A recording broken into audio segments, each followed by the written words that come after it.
take a few minutes and thank everybody from the bottom of my heart for being here tonight. It's an extraordinary evening for me, clearly, but it's also, you know, for the greater good of everybody, why we're starting so early. But I owe so much to so many people. I really do. I'm truly a blessed man. And not only because of the folks who supported me politically, dear friends, but also one individual in particular who really didn't get the limelight and perhaps the shout-outs that a lot of my team, I always make sure to recognize my team because it's so important. They're the ones that have done a lot of the work. There's that one person that has always been with me, whether it was politically or when I'm on deployment 2-3 years away from home. What I want to do is take a moment and recognize my wife, Letitia.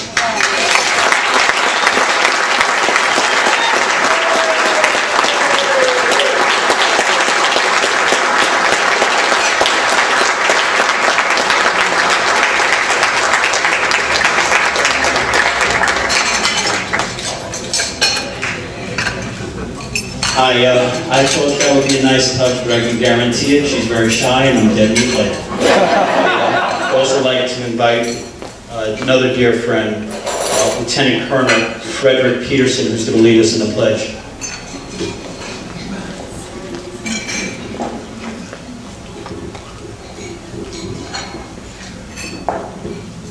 I pledge allegiance to the flag of the United States of America and to the republic for which it stands, one nation, under God, indivisible, with liberty and justice for all.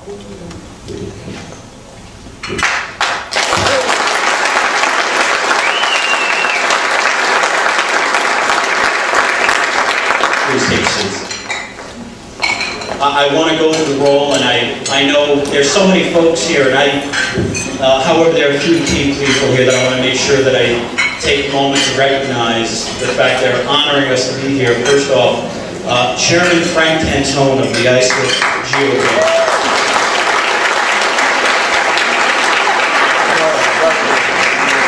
Chairman Teague of the Huntington Republican Party.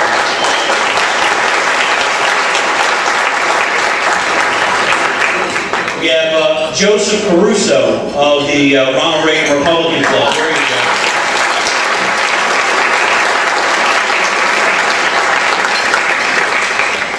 We have Bob and Mary Meyer of Suffolk County 912.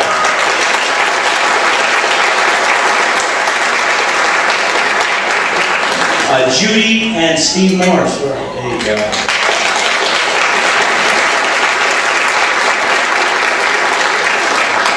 Brian Corman. Brian Corman of Rockville Center.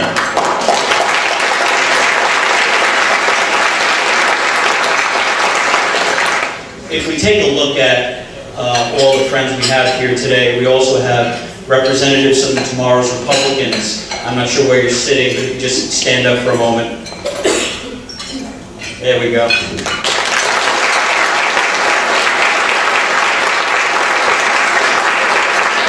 And we have many dear friends, longtime friends from the Conservative Society for Action. I'll name a few.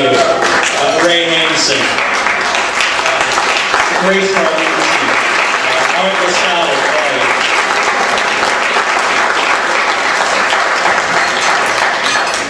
Before we get into anything too deep and too political, what I wanted to do, this is important to me, true. However, I look at this as being important to all of us.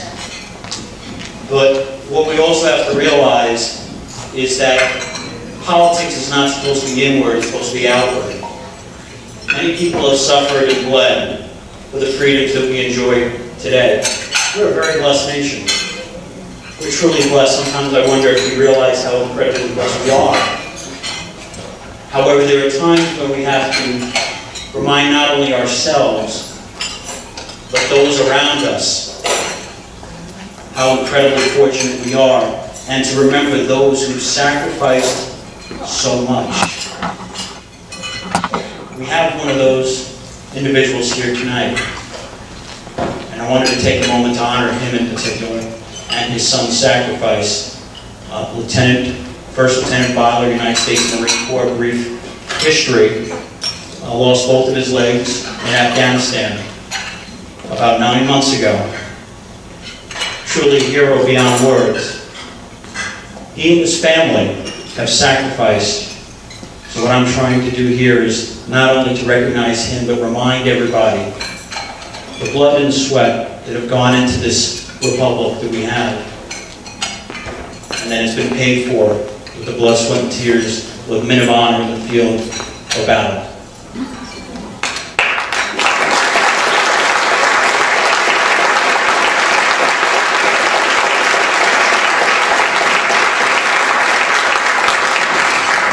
Colonel Peterson, can you escort Mr. Byler?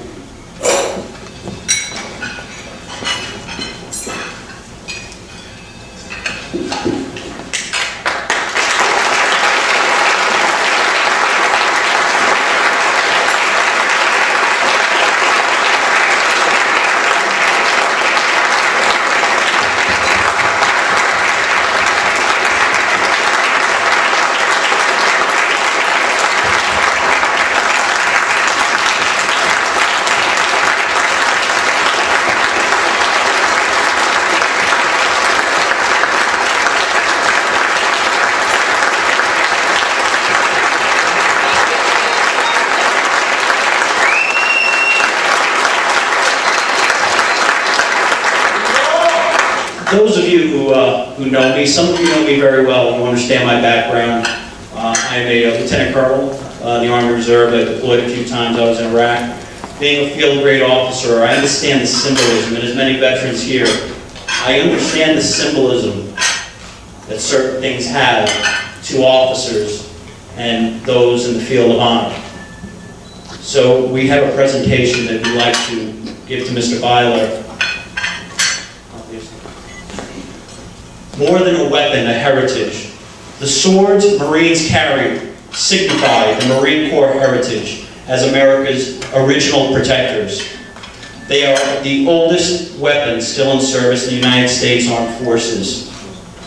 Marine officers carry Mameluke swords, which were originally given to a Lieutenant Presley O'Bannon in 1805 by a Mameluke chieftain in North Africa.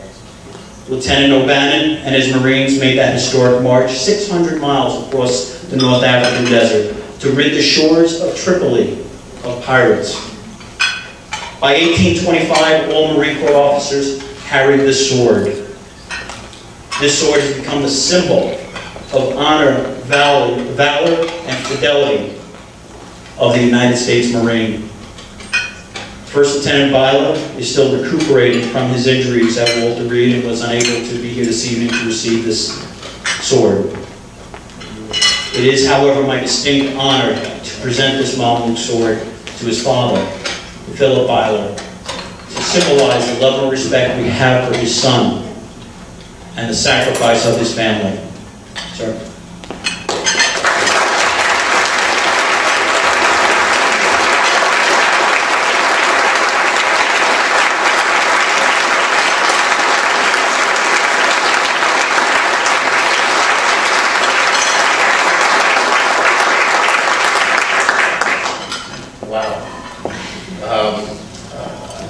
This is for James, and I'm humbled to be standing here. I think I've mentioned before in public that my two sons, my Army Captain and my Marine Lieutenant, are heroes to me, and I'm honored to be in their presence. James, particularly because of the sacrifice he's made. One thing I want you to all understand, because I've heard this said by James many times, even knowing the cost, even knowing the price, he would do it all over again. That's the commitment. He's an infantry platoon commander. And throughout the time that his platoon continued on in Afghanistan without him, they made clear to him when he met up with them at Camp Pendleton, he was still their platoon. All I can say is I'm deeply gratified by this sign of honor, and I would dearly want you all to understand what's involved in the sacrifice, and that we must always be faithful for those who bear the burden of God. James is one of the strongest, perhaps the strongest individual I've ever met. He is still a Marine and will always be a Marine. Thank you.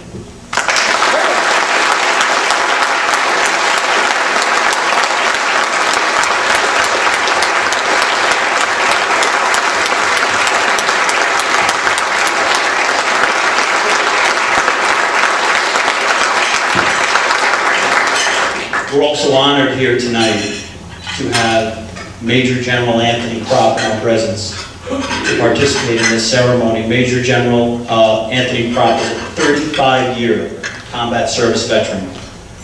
He's went through the institutions such as the Engineers Officers Advanced Course, Army Command and General Staff College, and the Army War College. He is a combat veteran, not only of Operation Enduring Freedom, but he's also a Vietnam veteran, as well as Operation Desert Storm. It is my distinct honor to invite General Propp to say a few words.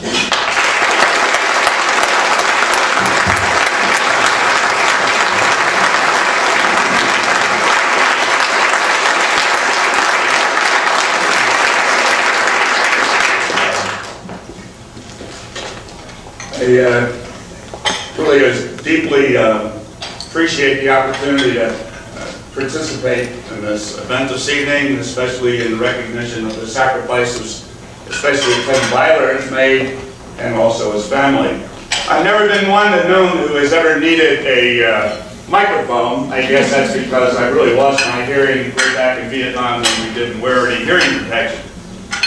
But I think it's a perfect event to reflect back over 40 years ago, and over 40 years, please be seated. This will only take a few minutes. I'll try. My sons may disagree with a few minutes.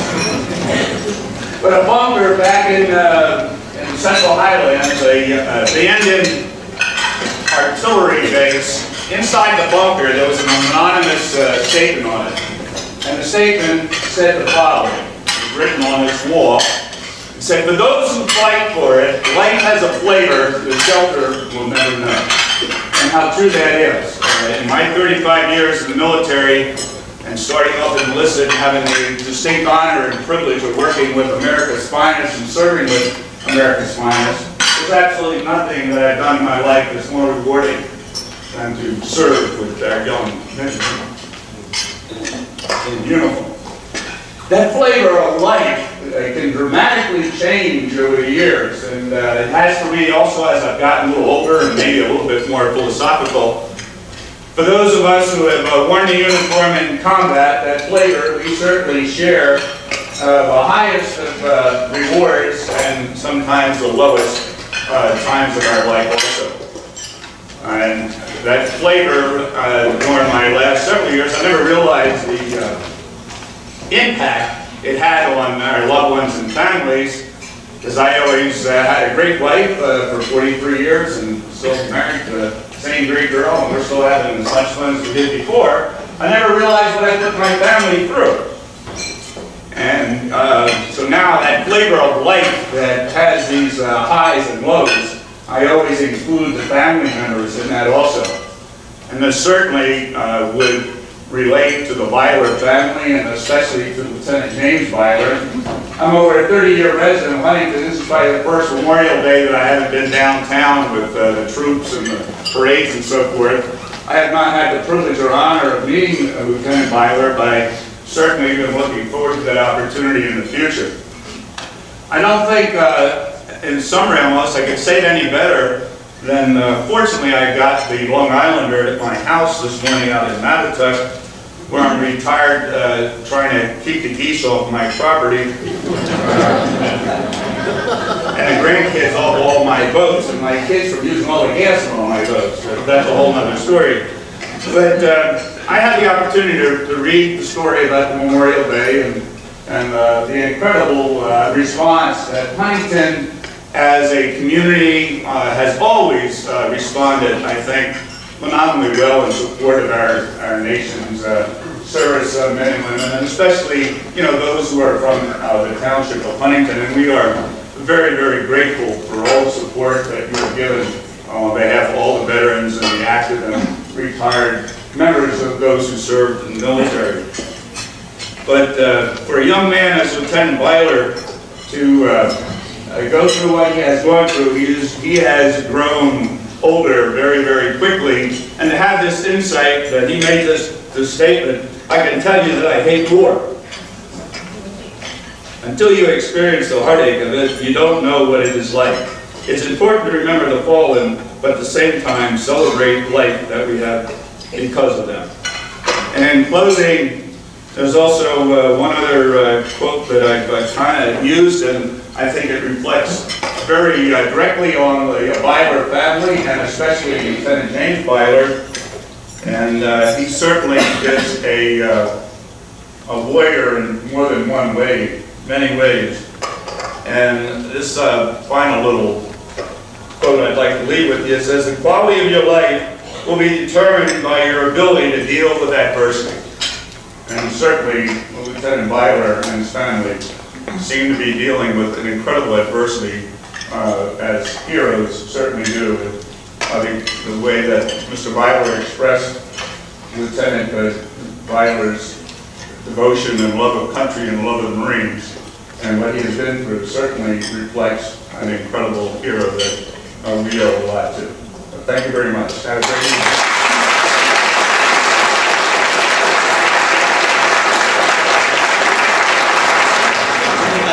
I just wanted to say one more thing, then we'll go into dinner and then we'll have a few more announcements. First off, I want to make sure we recognize Frank Scaturo, congressional candidate in CD4.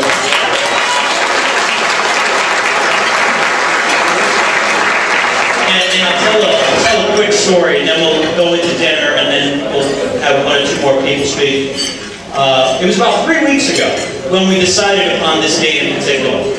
And really what I'm going to do is do what I always tend to do, is I brag about the team and the folks who helped put this together. It was 3 weeks ago that we actually got this specific date here at Chateau La Mer. I was like, can we put this together in 3 weeks? I called up Tony Mordente, right? And Tony Mordente and his team with the right principles, incredible, incredible friends. And I want to recognize that you are here in force as well. What we accomplished as a team has been extraordinary this evening. And I want Karen, Elizabeth, everybody, Chris, everybody, just come up here for a moment. Kathy.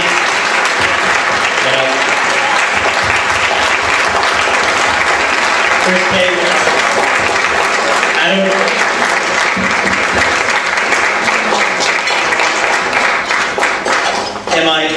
I do this all the time, everybody knows it. However, there's one thing I learned as a commander is the fact that you recognize the people who've worked so hard for you. And these folks, they moved mountains in this past 3 weeks. I'm honored, absolutely honored, not only having them help me politically, that's secondary. First and foremost, I'm so incredibly honored to have them as friends. Above all, and I just wanted everybody to please give them a round of applause.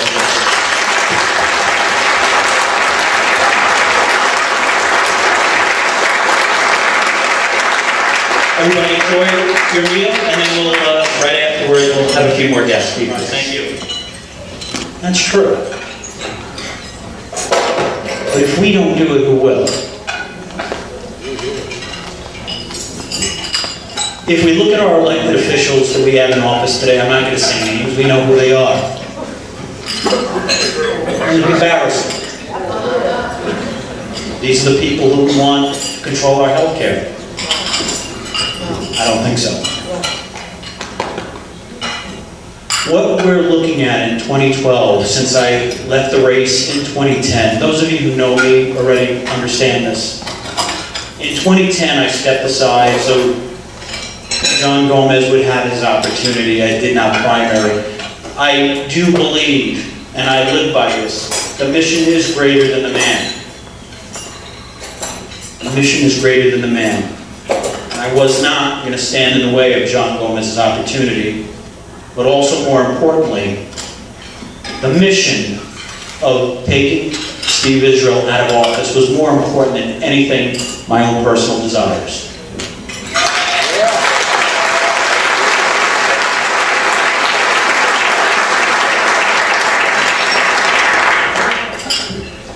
When I left the race in 2010, what I did make sure to do is to participate in the process.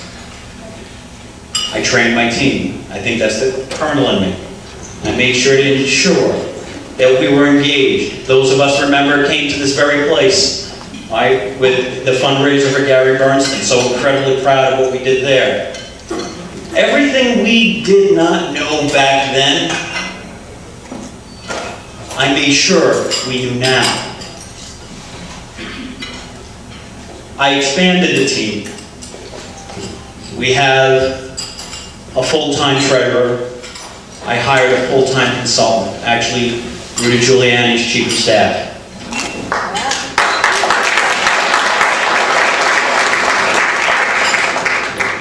I've expanded with my Tea Party connection as well. I made sure that right principles, I brought them on board as well. The knowledge and experience, as well as maintaining these deep-rooted relationships that I have with CSA, with Suffolk 912, expanding our relationships. If we look around this room for a second, I bet you my shiniest nickel that maybe only half the people in this room are from CD2. Judy, where are you from? Nassau County. Connecticut. Anywhere else? Colonel Peterson, who just wanted to say a few words but had to get out of uniform, he actually drove from Washington, D.C. to be here today.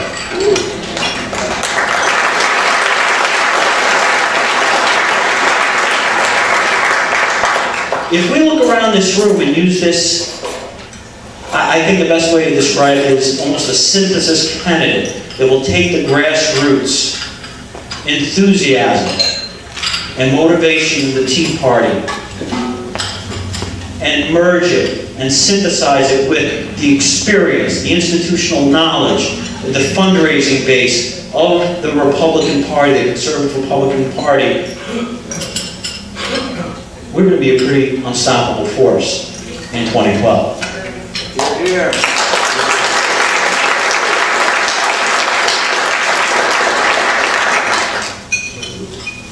Steve Israel is just another politician. It's actually gotten kind of wearisome. Oh, he's going to have all this money, he's got this, he's got that, he's head of the DCCC. I will say this much, that Steve Israel, what he feels actually are his strengths are actually his weaknesses that need to be exposed. And what he feels are my weaknesses are my strengths. That sounds a little unusual, but those are the facts. He is just another candidate. Yes, he has lots of money, but I'm quite frankly, look at every single one you straight in the eye if I could. It's a little tough. He had a big reception tonight. But he needs every single penny to justify what he's done to this country in the past 6 years especially. He needs that money. As the head of the DCCC, his job is not only to get reelected in Congressional District 2. His job is to interfere with every single election from Maine to Hawaii. His job is to put Nancy Pelosi back in the Speaker's chair. I don't know about anybody here. That's not going to happen. And this is actually, if you're looking at Frank Scatura, Steve Israel will impact your race. And I appreciate your being here today. It means a lot to me.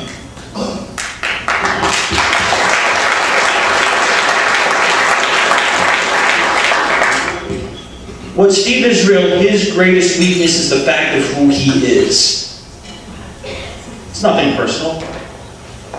However, right now we're going through a renaissance in this country. People are beginning to realize this isn't, look, I understand that this is my campaign kickoff and it's a fundraiser. I get all that. However, this is a renaissance for everybody here in this room. We are all realizing the power that we have here. We discovered it 2 years ago. Actually in a small little place out east with Congressman Tim Bishop, which Suffolk 912 and CSA and other groups participated with. If we don't stand up, and the good people in this room, of which I'm proud to be a part of, do not stand up, we're not going to lose our country. That's an overreach. The United States of America will be here. We're going to lose our national identity. Everything that has made this country the greatest country on the face of the earth, we're going to lose it. I was just online, and the last 2 days, a couple things struck me here. The American people are the engine of prosperity, not the United States government. A couple things here. Normally I don't like speaking with papers in front of me. Obama Solicitor General, if you don't like the healthcare mandate, make less money. Okay. 30% of U.S. employers are likely to stop offering health insurance once the provision of U.S. healthcare reform law kicked in 2014. 30%. This is in the Washington Post. We're not talking blogs here. We're talking about mainstream media starting to realize the damage that's being done to the identity of this country. President Obama's phony accounting on the auto industry bailout. This is the Washington Post. And then lo and behold, and this is the last 2 days, General Motors CEO Dan Akerson is insisting that the federal government raise gas taxes by $1, as much as $1, to nudge consumers towards more fuel-efficient cars. Per gallon. Per gallon. This is what happens when the federal government becomes involved in the free market. You have specific industries which are considered the favorites. Auto industries. However, if you're in the oil industry,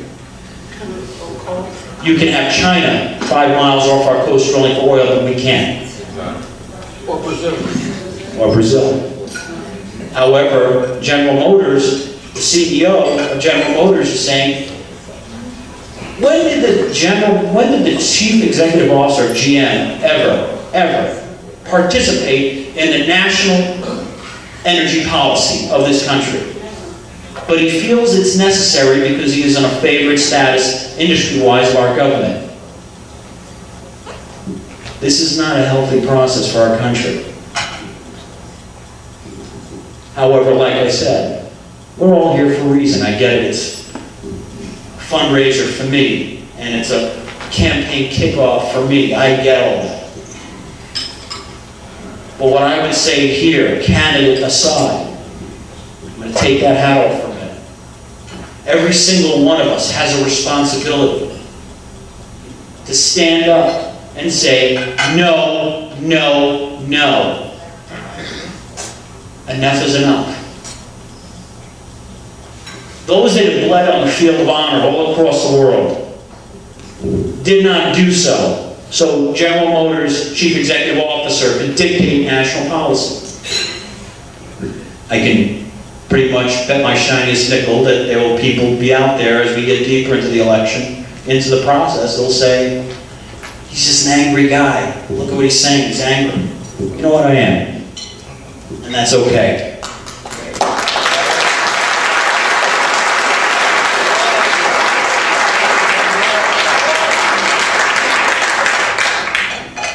Anger, tempered with direction, is a good thing. Don't let anybody say otherwise. I'm running against Congressman Steve Israel because he is the 5th ranking Democrat in their caucus. Is it going to be a tough fight? That's okay. That's okay. As I said before, What he feels are his strengths are going to be his weaknesses. And my weaknesses, what he feels, are actually my strengths. He doesn't realize that. I'm developing and building an extremely formidable team to go up against him. And I'm looking for every single one of you.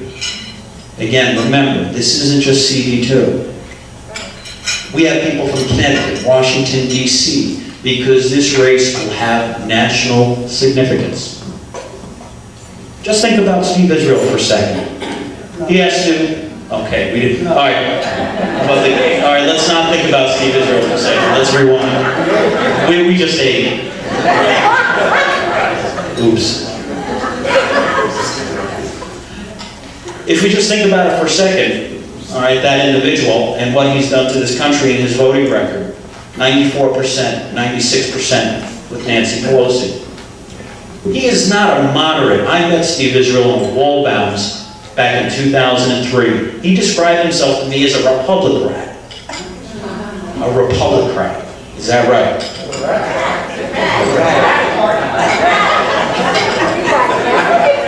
And if you look at what he is now, he's obviously spiraled downward to a degree which is beyond any recognition. He needs to go. Is it difficult? Yeah.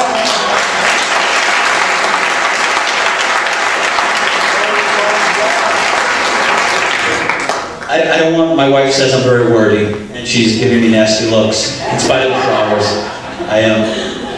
What I'm going to do is conclude with this. Steve Israel is just another politician. He is beatable.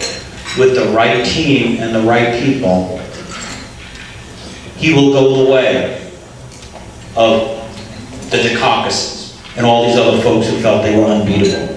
We can do this. I'm doing my part, or at least I'm trying to. I have great people behind me, reminding me when I don't. And that's exactly what I need. And I'm going to ask every single one of you to stand with me. Stay in touch with the campaign. First of all, thank you for being here. If we look at the number of people we have here tonight, 150 folks, the election is, my goodness, almost 2 years away, a year and a half away. This is extraordinary. I want to thank you all for being here, for being patriots, and for being ready to fight the fight, to stand up and say enough is enough. We will not lose our national identity. At least I'm not going to, and I know Frank will be by my side. Those of us are now willing to stand down to a fight. No, I'll revel in it. I'll actually enjoy it. When folks say, look, it's going to be tough. Yeah, okay, I get it. However, if it wasn't tough, it wouldn't be worthwhile. So I revel in the opportunity. I thank you so much. It's such an incredible honor to be here tonight, to be here in front of you, fellow patriots. Thank you very much.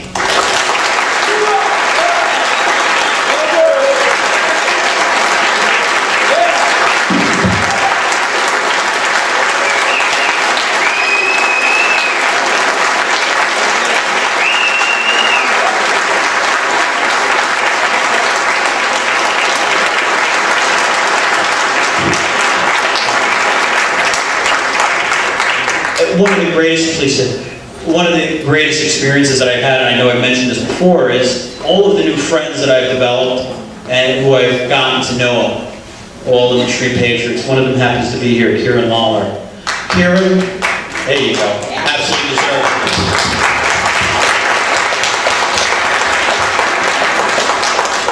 Kieran is the founder of Iraq Veterans for Congress, and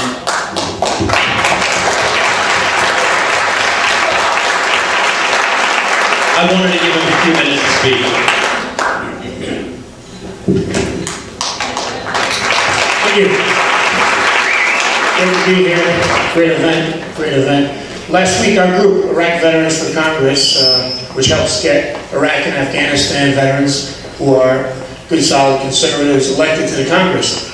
And we introduced Stephen's campaign to our supporters all over the country last week.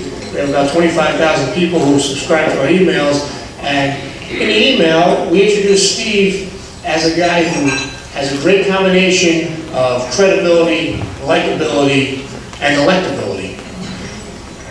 As far as credibility, long military service, executive leadership in the military, working the private sector, very rare in politics these days, in finance no less. And, you know, if we had people in government who had more military experience and more private sector finance experience, we'd be in a lot better shape.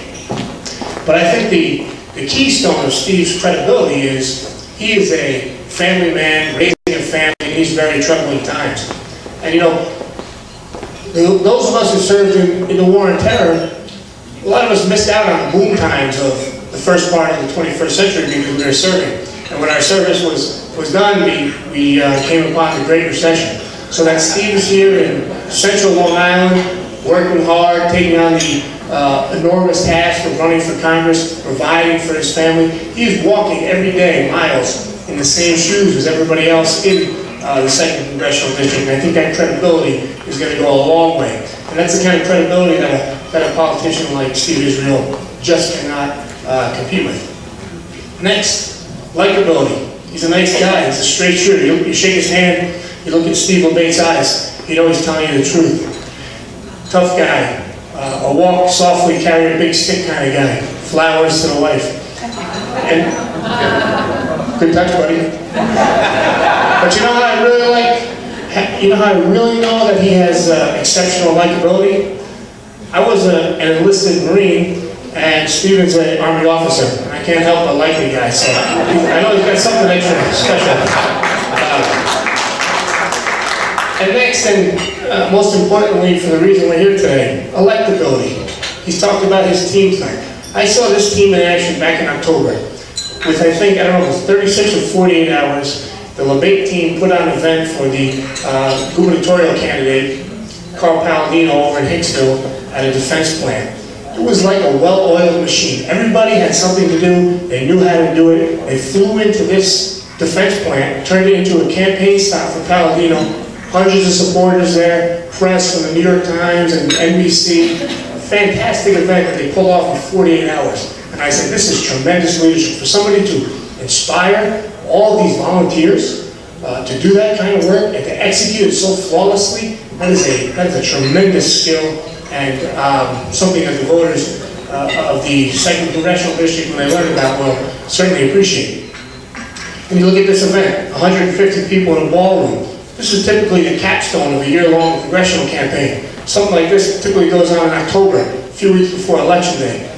Here we are, a year and a half out, room full of supporters, donors. I think that bodes extremely well for Stephen's electability.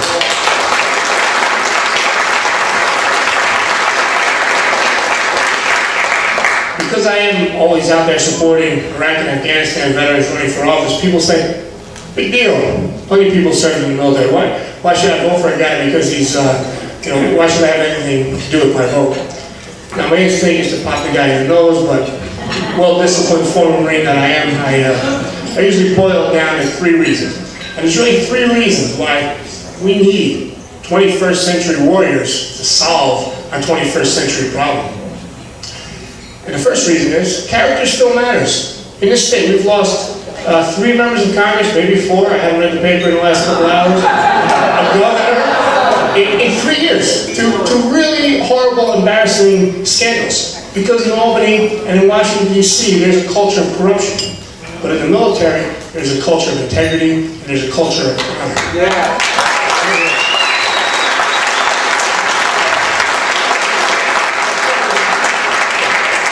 That's reason number 1 why Iraq and Afghanistan veterans can be the key to fixing our problems. Reason number 2, they're fearless. Most of these guys joined up or re-upped at a time of war, when military service was the exception rather than the rule. And if you stood up to the Taliban, and you stood up to Al-Qaeda, and you stood up to the Sunni insurgency, the party bosses, the special interests, the left-wing president, he's not going to bully you. They're not going to be intimidating. They're going to do what's right for the people of the United States, and that is absolutely critical.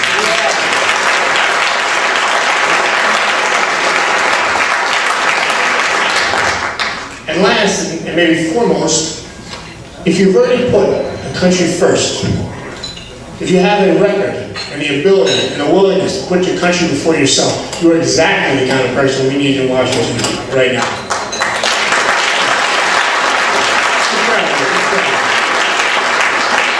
So my friend Stephen Labate is a great candidate. He's a great guy. 18 months from now, with the help of everybody in this room and hopefully more, he will be a great United States Congressman. Thank you very much.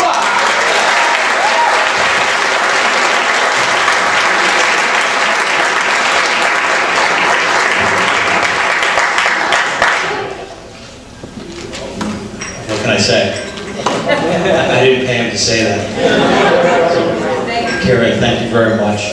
The impact that groups like Kieran has created, being the founder of the Iraq Veterans for Congress, says so much for this man's character.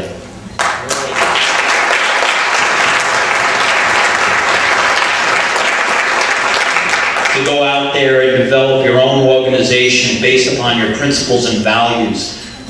I don't see, Kieran in that many headlines, but you know what? I see him all the time, his organization there on the forefront, fighting for the values that we all hold so dear. So I want to personally, first of all, thank Kieran for coming tonight, but thank him for doing what he's always done.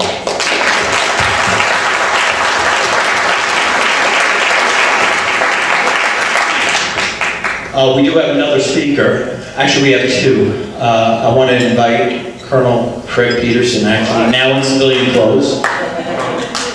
I want to invite him up to the stage.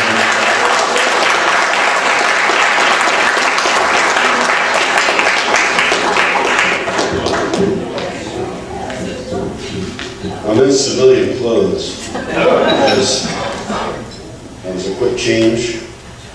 Just looked for the local telephone booth, Couldn't find one, so I had to open my car door real wide.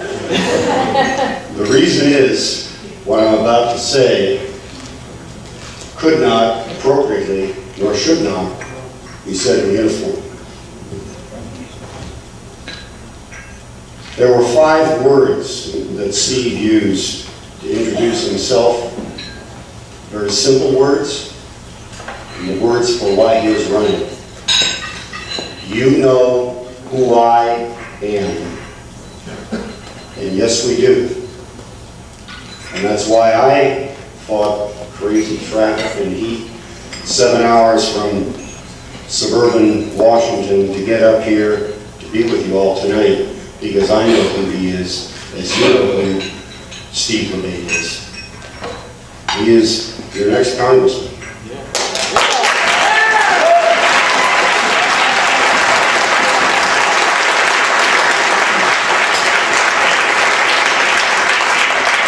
I don't mean to step on I mean to augment with supporting fires the remarks from another good Marine. Why is it we always have Marines involved in this stuff?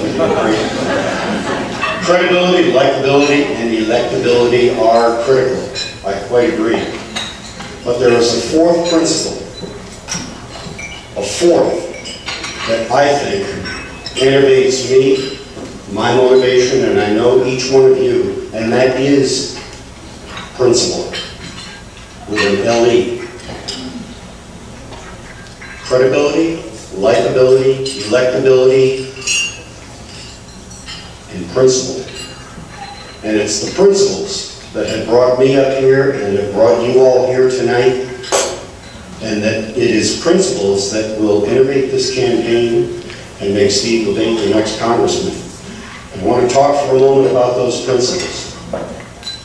It's principles of constitutional government.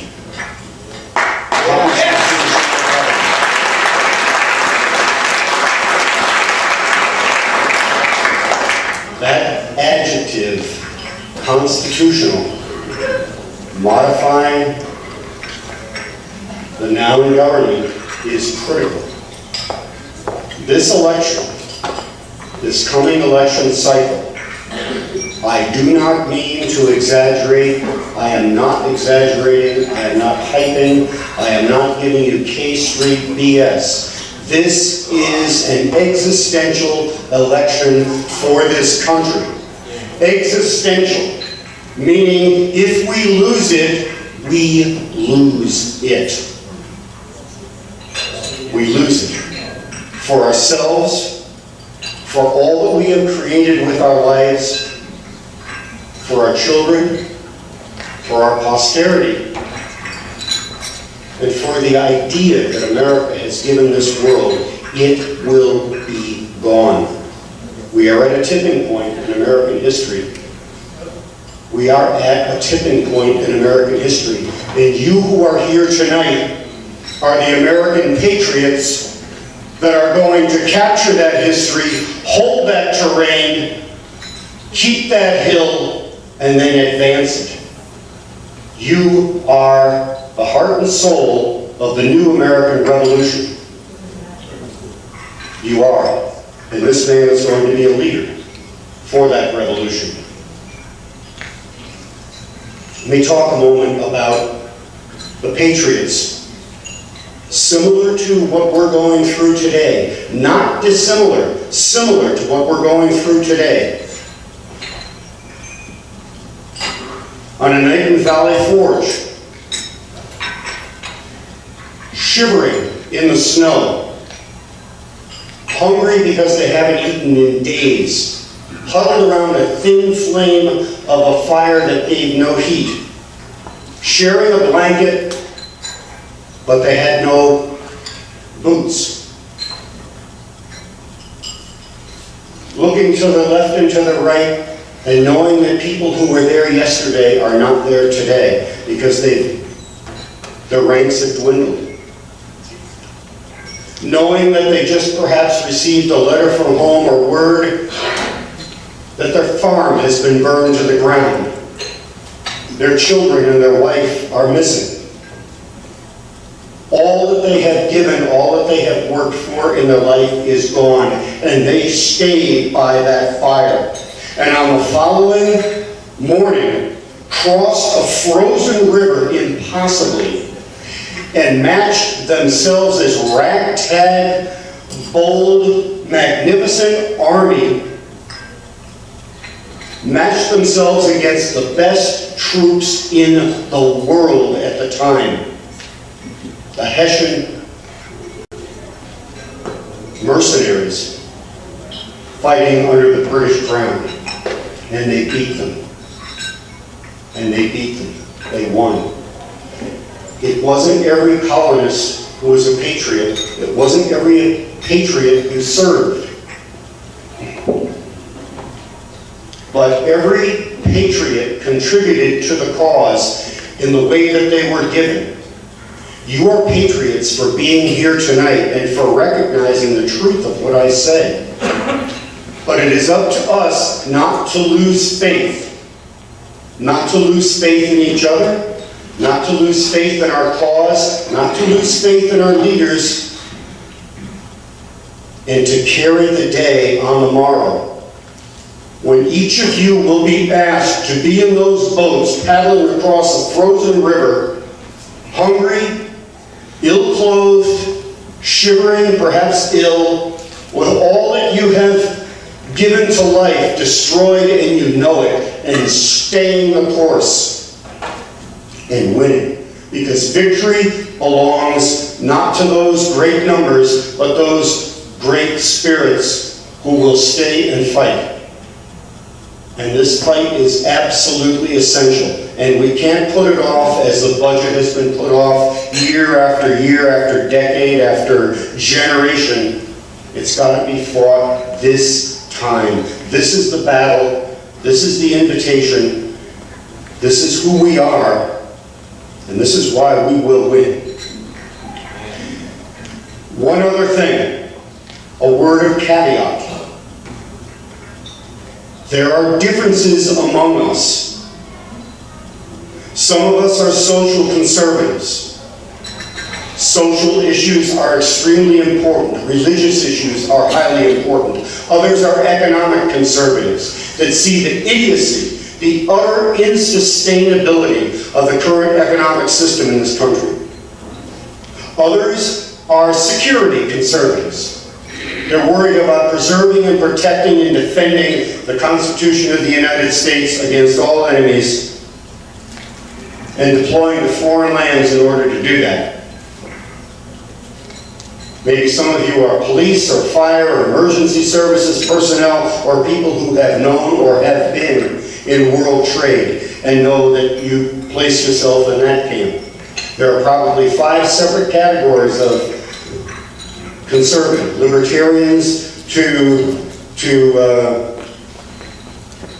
the social conservative base. However, never be seduced by arguments against one another instead of the arguments that join us together against the larger cause.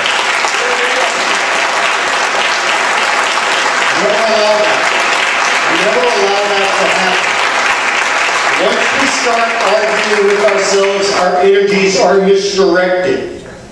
Our energies are misdirected, and it is an agent and a tool of the enemy that will turn us against ourselves or have us remain silent because someone is not perfect. Make not perfect the enemy of what?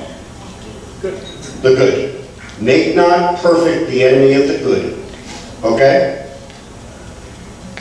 That goes for the top of our ticket, whatever it is, all the way down to the local dog catcher. This has to be a combined campaign. All together. We'll have plenty of time for discussions about priorities after we have saved this country.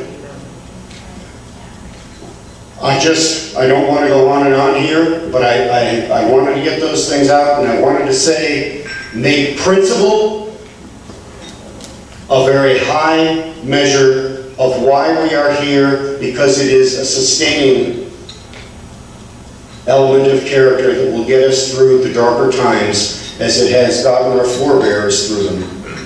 And number 2, do everything you can to support this man and get him elected to the United States Congress, because he will faithfully execute the office that he is given, observing the Constitution and protecting, preserving, and defending that Constitution against all enemies, foreign and domestic. You can count on him to do that. He is tireless. We must be tireless in this cause. Thank you very much.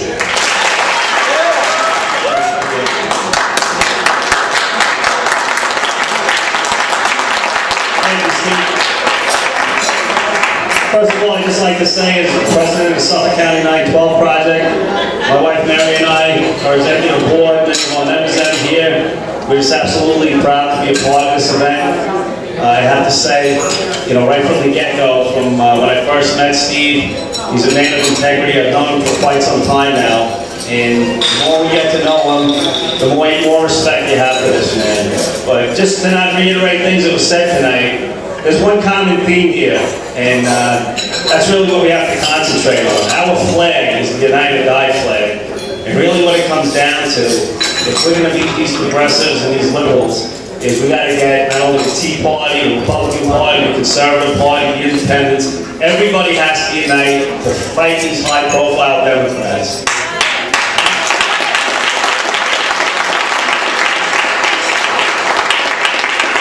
One perfect example of that is Steve Israel.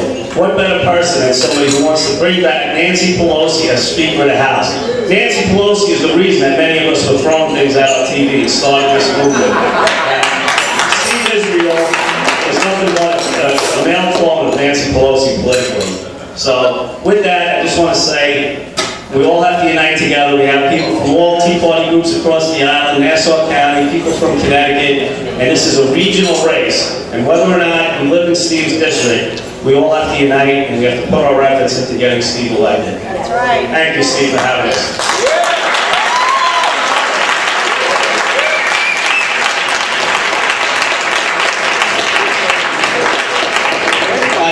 I think we're almost to the point with separate auctions, we might be drawing this to a close.